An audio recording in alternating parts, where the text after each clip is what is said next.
Cuán firme cimiento se ha dado a la fe.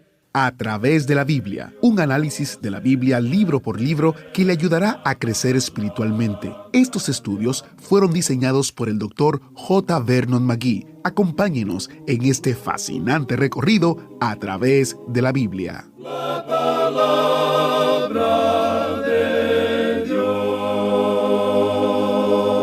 ¿Usted cree que la vida de una persona puede hacer una diferencia? Esa es una buena pregunta y estoy aquí para decirle que sí se puede. Bienvenidos a Través de la Biblia. Soy su anfitrión, Heiel Ortiz. Hoy, en nuestro estudio de El Libro de Hechos, conocemos a uno de los primeros líderes de la iglesia primitiva, un hombre que se llamaba Esteban. Esteban era valiente, sabio y lleno de convicción, una buena combinación, y la gente no pudo resistir la sabiduría y el espíritu con que habló. Su vida cambió el curso de la iglesia primitiva.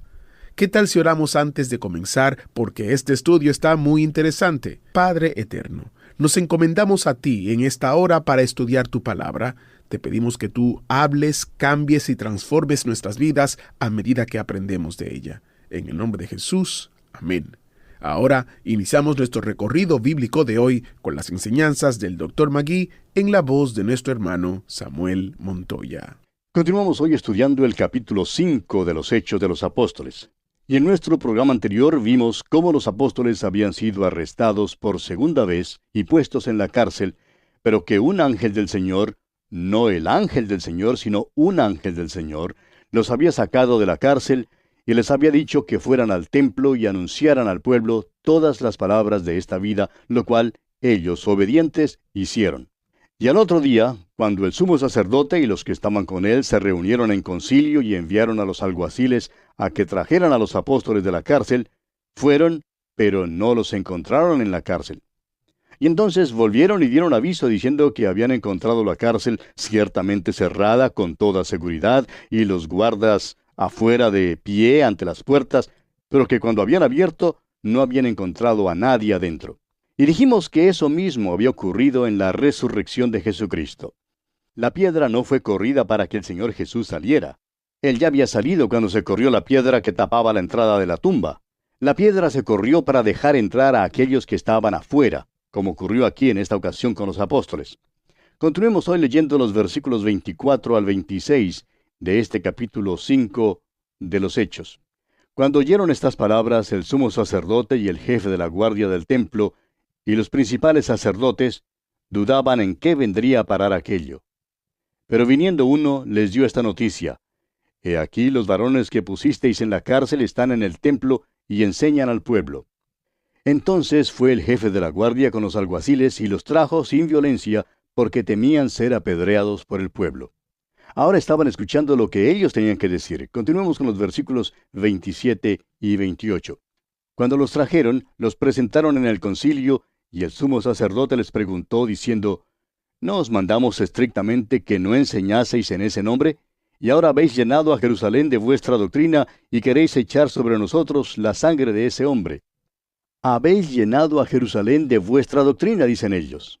Amigo oyente, estos apóstoles eran buenos testigos, eran verdaderos misioneros en Jerusalén. El Evangelio tenía que ser predicado en Jerusalén y había sido predicado allí. Continuemos ahora con el versículo 29.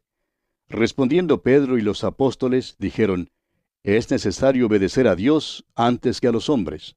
En otras palabras, no estamos haciendo esto para obedecerles a ustedes. Estamos obedeciendo a Dios.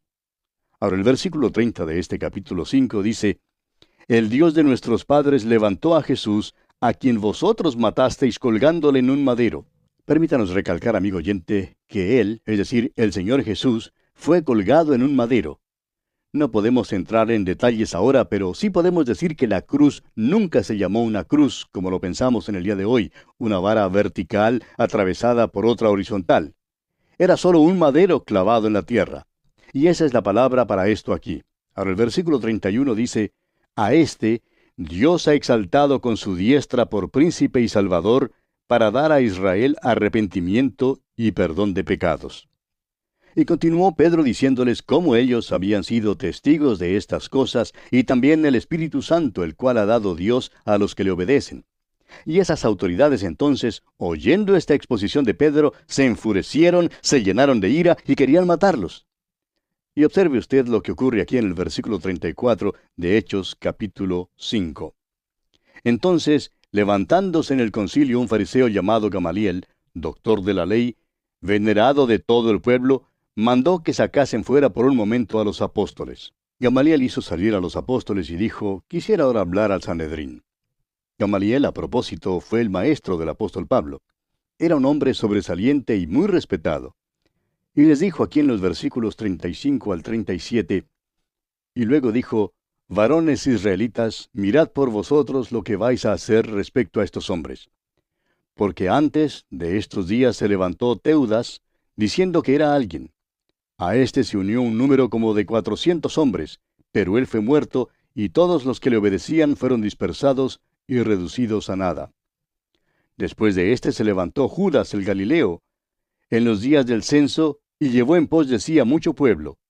Pereció también él, y todos los que le obedecían fueron dispersados. Observe usted que Gamaliel cita algunos ejemplos de los que habían encabezado insurrecciones y que habían tenido seguidores. Y les hace notar que en cada uno de los casos, una vez que el líder había muerto, sus seguidores se habían dispersado. De modo que les aconseja que no persigan a estos hombres, y les dice aquí en los versículos 38 y 39, y ahora os digo, apartaos de estos hombres y dejadlos, porque si este consejo o esta obra es de los hombres, se desvanecerá, mas si es de Dios, no la podréis destruir. No seáis tal vez hallados luchando contra Dios. Gamaliel concluye con un consejo excelente. Les dice: si esta obra es de los hombres, se desvanecerá, mas si es de Dios, no la podréis destruir. Qué interesante, ¿no le parece? El tiempo, claro, ha comprobado que esta obra era de Dios. Ahora vea usted lo que hacen ellos aquí en el versículo 40. Y convinieron con él, y llamando a los apóstoles, después de azotarlos, les intimaron que no hablasen en el nombre de Jesús, y los pusieron en libertad. Ahora aquí hay algo que no está bien. Si estos hombres eran inocentes, debieron quedar en libertad. Y si eran culpables, debieron detenerles y castigarles, no azotarles y luego dejarles en libertad. Eso fue un triste subterfugio. Debieron haber escuchado con más cuidado el consejo de Gamaliel. Leamos ahora el versículo 41 de este capítulo 5 de los Hechos. Y ellos salieron de la presencia del concilio, gozosos de haber sido tenidos por dignos de padecer afrenta por causa del nombre. Mire usted a estos apóstoles. ¿No le parece que son maravillosos, amigo oyente? Se gozaron de que habían podido padecer afrenta por causa del Señor Jesús. Y ahora el versículo 42 continúa diciendo: y todos los días, en el templo y por las casas, no cesaban de enseñar y predicar a Jesucristo.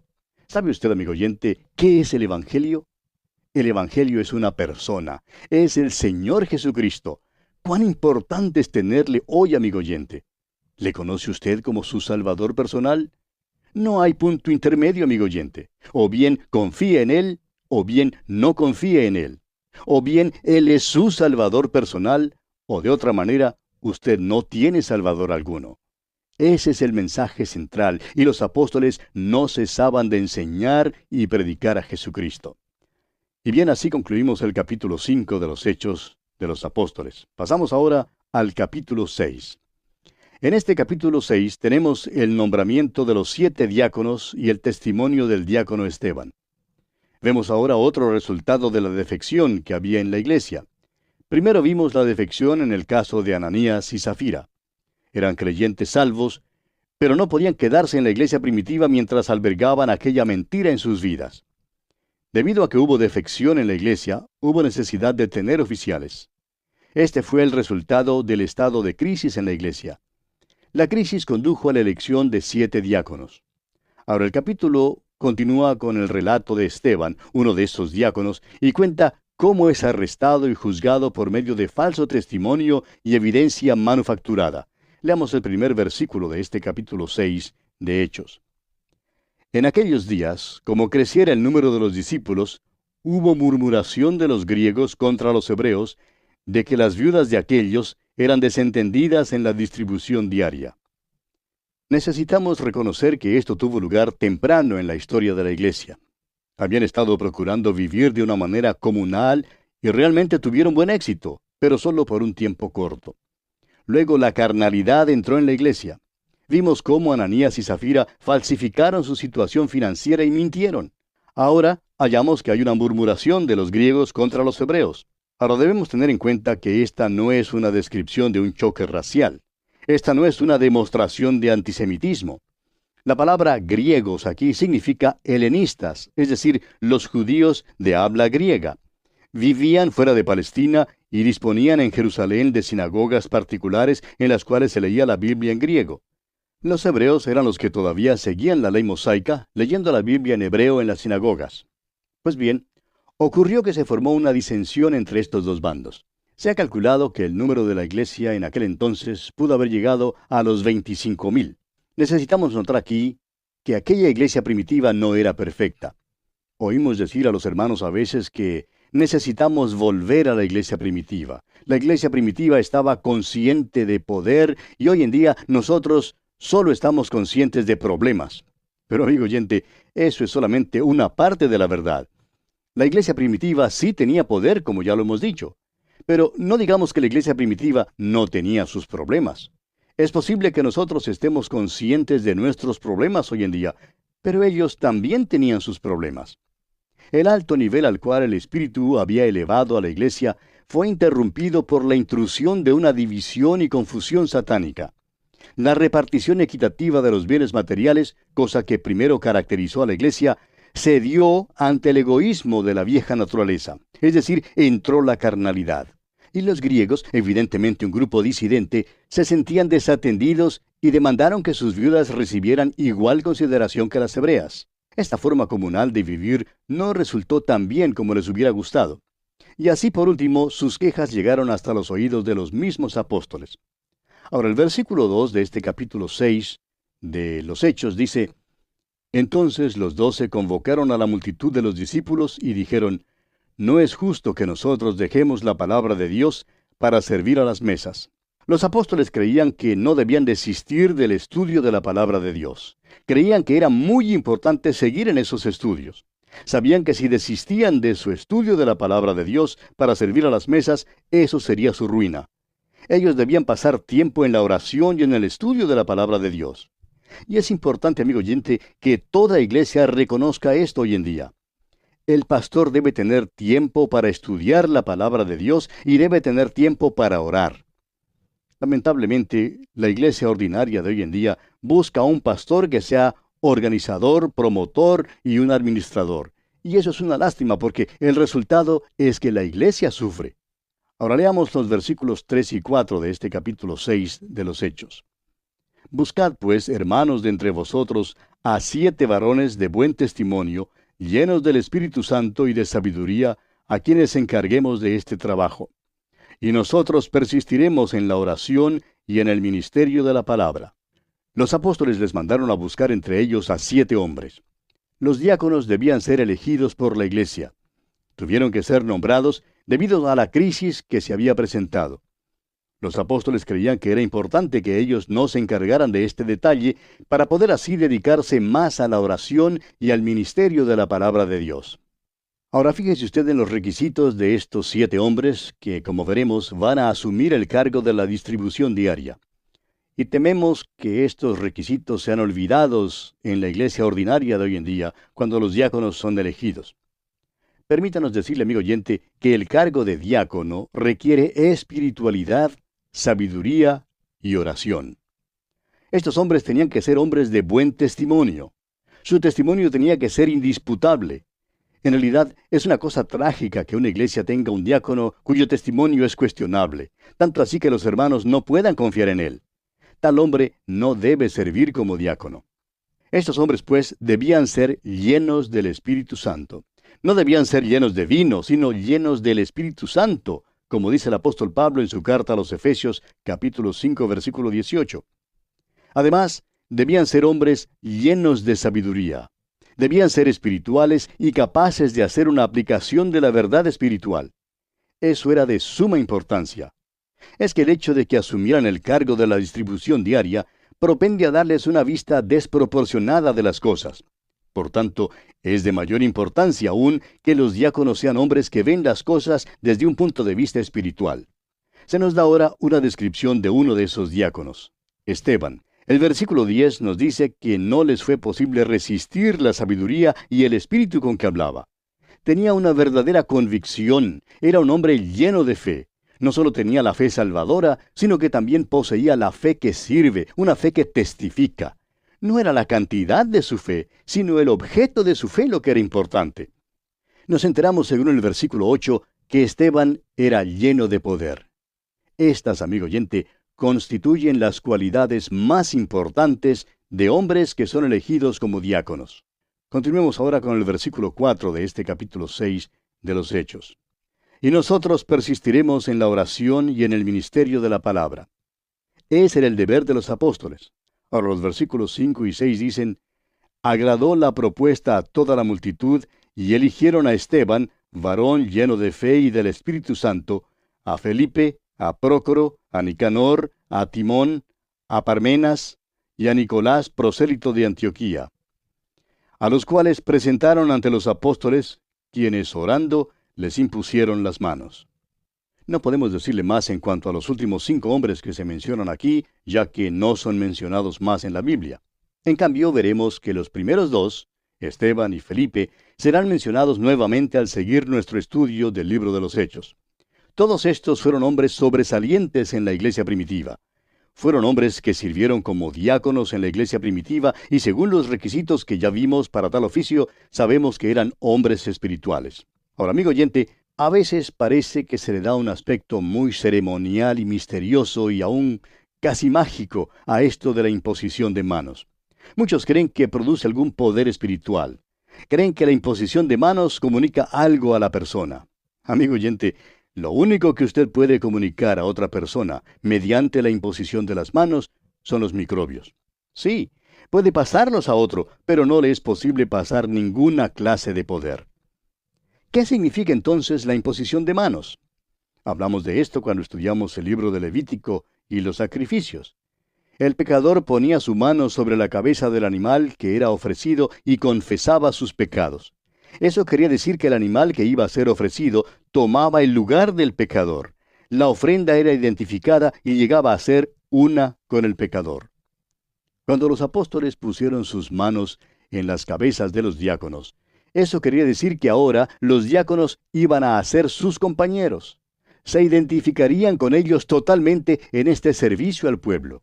Era una señal que estos hombres ahora serían sus compañeros en esta gran actividad de la iglesia primitiva. Designa a estos hombres como separados para este oficio y denota su compañerismo en las cosas de Cristo y su posición como representantes para el cuerpo colectivo de creyentes. Permítanos también observar aquí que esto era un servicio social que realizaban estos hombres. Esto tiene mucha importancia. Creemos que la iglesia debe cuidar de los suyos. Esa es nuestra creencia personal. Creemos que eso todavía debe realizarse hoy en día. La iglesia primitiva tenía un programa para los pobres, pero aparentemente incluía solo a los miembros de la iglesia. La iglesia hoy en día también debe cuidar de los suyos. Ahora, el versículo 7 de este capítulo 6 de los Hechos dice, y crecía la palabra del Señor, y el número de los discípulos se multiplicaba grandemente en Jerusalén. También muchos de los sacerdotes obedecían a la fe. Todavía en el día de hoy es importante que la palabra de Dios crezca. Queremos ver eso. Ese es el propósito de este humilde programa de radio, amigo oyente. Es nuestro deseo sincero que la palabra de Dios crezca. Ahora no pasemos por alto la última parte de este versículo que dice, también muchos de los sacerdotes obedecían a la fe. Es decir, muchos de los sacerdotes judíos se convirtieron al Señor. Es seguro que algunos de ellos estaban sirviendo en el templo cuando el velo se rasgó en dos, en el momento en que Jesucristo murió en la cruz del Calvario, ¿recuerda usted? Y ahora se han convertido a Cristo. Consideremos ahora el testimonio del diácono Esteban. Vamos a conocer a Esteban un poco más. Esteban es uno de los grandes hombres en la iglesia primitiva. Leamos el versículo 8 de este capítulo 6 de los Hechos. Y Esteban, lleno de gracia y de poder, hacía grandes prodigios y señales entre el pueblo. Al parecer, Estos diáconos se unen hasta ser uno con los apóstoles en cuanto al ejercicio de los dones junto con las señales. Han sido traídos a una posición singular. Esteban es un poderoso testimonio del Evangelio. Y fue este tipo de testimonio lo que, por supuesto, despertó el odio de los saduceos. Testigos falsos aparecen entonces ante el concilio para acusar a Esteban. Leamos los versículos 9 hasta el 15 de este capítulo 6 de los Hechos. Entonces se levantaron unos de la sinagoga llamada de los libertos, y de los de Cirene, de Alejandría, de Cilicia y de Asia, disputando con Esteban. Pero no podían resistir a la sabiduría y al espíritu con que hablaba. Entonces sobornaron a unos para que dijesen que le habían oído hablar palabras blasfemas contra Moisés y contra Dios. Y soliviantaron al pueblo, a los ancianos y a los escribas, y arremetiendo le arrebataron y le trajeron al concilio. Y pusieron testigos falsos que decían: Este hombre no cesa de hablar palabras blasfemas contra este lugar santo y contra la ley, pues le hemos oído decir que ese Jesús de Nazaret destruirá este lugar y cambiará las costumbres que nos dio Moisés. Entonces todos los que estaban sentados en el concilio, al fijar los ojos en él, vieron su rostro como el rostro de un ángel. Ahora veamos esta escena que se desarrolla aquí un poco más de cerca. Esteban es llevado ante el Sanedrín y también son traídos los testigos falsos. Los testigos falsos hablan la verdad, pero solo en parte. El Señor Jesús sí dijo que destruirían el templo y que Él lo levantaría nuevamente. Pero Él estaba hablando de su propio cuerpo. En el juicio del Señor Jesucristo, los testigos falsos entendieron mal esa declaración y la falsificaron. Por tanto, aquí entienden mal a Esteban cuando él dice que el templo en Jerusalén será dejado desolado. En realidad, el templo sin Cristo ya estaba desolado de todos modos. Y ellos entendieron mal lo que Esteban les decía en cuanto a las costumbres que les dio Moisés. Los hombres nunca han sido salvados por la ley, sino por la gracia. No comprendieron lo que decía, y por eso su testimonio solo era parcialmente verdadero. Ahora, según dice el versículo 15, vieron algo maravilloso en el rostro de Esteban. Y creemos que este hombre se aproximó más a ser un ángel que cualquier hombre que jamás haya vivido. Qué hermosa escena esta que contemplamos aquí con Esteban frente al concilio, frente al Sanedrín. Y bien, amigo oyente, así concluimos nuestro estudio del capítulo 6 de los Hechos. Vamos a aprovechar esta coyuntura para detenernos aquí por hoy. En nuestro próximo programa, Dios mediante, iniciaremos el estudio del capítulo 7, donde veremos la defensa y el martirio de Esteban. Le invitamos pues a acompañarnos al continuar nuestra marcha por este libro de los Hechos de los Apóstoles. Deseamos a usted las incontables bendiciones del Señor.